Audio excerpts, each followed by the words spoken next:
এ যেন অসাধ্যকে জয় করার অদম্য এক বাবার গল্প, যার জয় ছাড়িয়েছে হিমালয়ের অটল উচ্চতাকেও।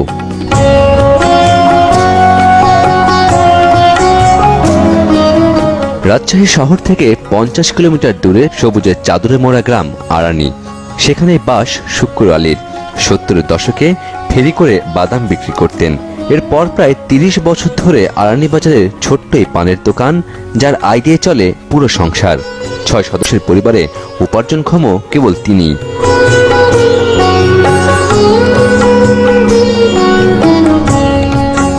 অভাব যেখানে নিত্য জড়াজড়ি করে চলে, সেখানে আবার স্বপ্ন কি?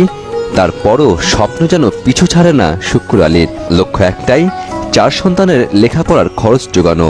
সংগ্রামী যার নিয়তি, তার কি থেমে থাকলে চলে? দমে যাননি এই জীবন যোদ্ধাও। তাই বাবার স্বপ্ন পূরণ করেছেন মেয়ে।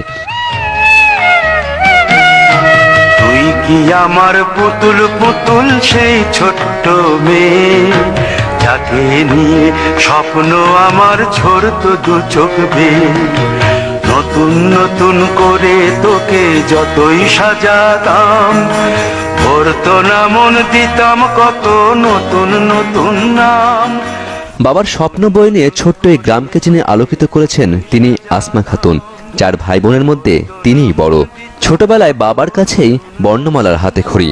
প্রতিটি ক্ষেত্রেই বাবার আত্মবিশ্বাসী উৎসাহ দীর্ঘ পথ পাড়ি দেবার একমাত্র সাথী। আজকে দেখি নতুন তোকে লাগছে সবার চেয়ে। আমার বাবার তো ছোট্ট একটা মুদি দোকান, সেই দোকান দিয়ে সবার মানে ভরণ পোষণ করতে একেবারে নাজেহাল অবস্থা। তো তারপরেও অনেকেই ভয় দেখাচ্ছিল যে সায়েন্স নিয়ে কি করবা। সায়েন্স মূলত নেয় মানুষ ডাক্তার বা ইঞ্জিনিয়ার হওয়ার জন্য। তো মেডিকেল বা ইঞ্জিনিয়ারিং পড়তে গেলে প্রচুর খরচ, এরকম আমাকে বলা হয়েছে যে বাড়ির ভিটা বিক্রি করে পড়তে হবে। তো এই অবস্থায় কি করা যায়? পরে আমার আব্বা সাহস জুগিয়েছেন আর কি, যে শুরু তো করো। প্রথমে যদি বড় আশা নিয়ে শুরু করা যায়, শেষ পর্যন্ত কিছু একটা হবে। মানুষের এমন কিছু নেই যে যেটা মানুষ ইচ্ছে করলে পারে না। এইরকম স্পৃহা থেকে আমি ভাবলাম যে নেই। তো আমার পিতামাতা বা ফ্যামিলিতে তো ওইরকম সিদ্ধান্ত দেওয়ার মতো কিছু নেই, কেউ নেই। তো আব্বা বললেন যে নাও, তুমি হয়তো পারবা। সবসময় এই স্পৃহাটা আমি পেয়েছি আর কি। হয়তো আমাদের আর্থিক অবস্থা আগে থেকেও নাই, এখনো নাই। সামান্য হয়তো একটু জমি, যে বাড়ির ভিটাটুক ধরেন প্রায় 8 শতকের মতো জমি আছে, এটাই আমার সম্পদ। মাঠান জমি কিছু নেই, টাকা পয়সাও নাই, কোনো দিনেও নাই। এখন এর মধ্যে দিয়ে হয়তো ছেলেপেলেগুলা কষ্ট করি, তারা হয়তো কষ্ট স্বীকার করেছে। কষ্ট স্বীকার করি হয়তো এত দূর তারা আগাতে পারেছে, বা আল্লাহ তাদের সহম করেছে, হয়তো আগে আসছে।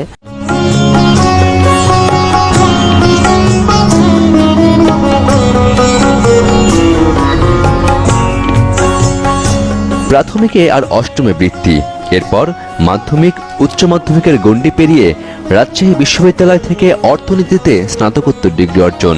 34তম বিসিএস পরীক্ষায় উত্তীর্ণ হয়ে তিনি এখন ম্যাজিস্ট্রেট।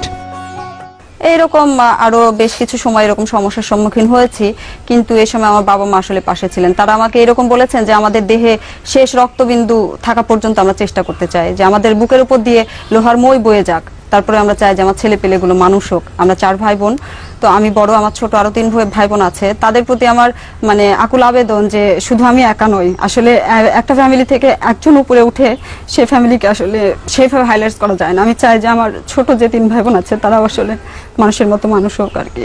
একটু উপকার করার জন্য হয়তো, যেমন আমি গরিব ছিলাম, এখনো আছি, পরবর্তীতে কি হবে সেটা পরের কথা। এখন হয়তো এরকম গরিব কিন্তু দেশে আরো আছে। এর মাঝে যদি সে যদি একটু উপকার করতে পারে তার জন্য।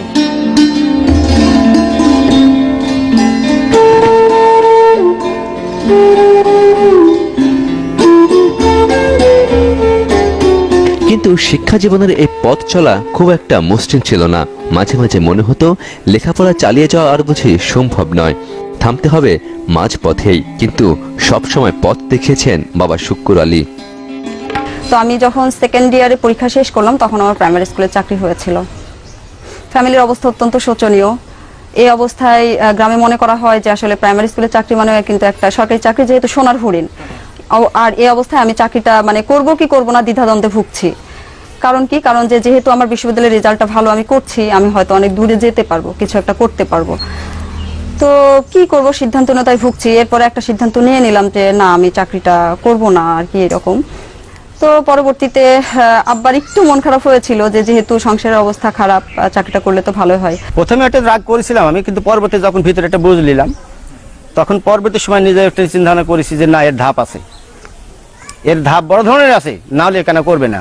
আর যেহেতু ওর চিন্তা ভাবনা আছে জেনে সেটা করেনি। বাবা মার অবস্থান একটা অন্যরকম বিষয়, সুতরাং আমি যেহেতু মানুষ, আমিও তার ব্যতিক্রম নই, কিন্তু তারপরেও কেন জানি মনে হয় যে সবার চেয়ে আমার বাবা মনে হয় একটু অন্যরকম বা অন্যরকমই মানুষ, কারণ তার অবদানের কারণেই হয়তো আমি এই পর্যায়ে এসেছি। আসমা খাতুনের দীর্ঘ সংগ্রামের সাফল্যে বাবাই ছিলেন মূল বাতিঘর, বটবৃক্ষ। আজকের যে পর্যায়ে আমি এসেছি তার পিছনে তো আমি বললামই যে আসলে আমার ফ্যামিলি, আমার পিতামাতা খুবই তারা যথেষ্ট পরিমাণে সাপোর্ট আমাকে দিয়েছেন। তো আসলে আমি মনে করি আমার বাবা পৃথিবীর একজন শ্রেষ্ঠ পিতা।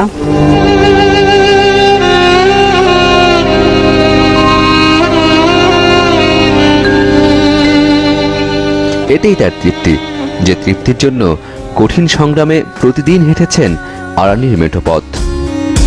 জীবন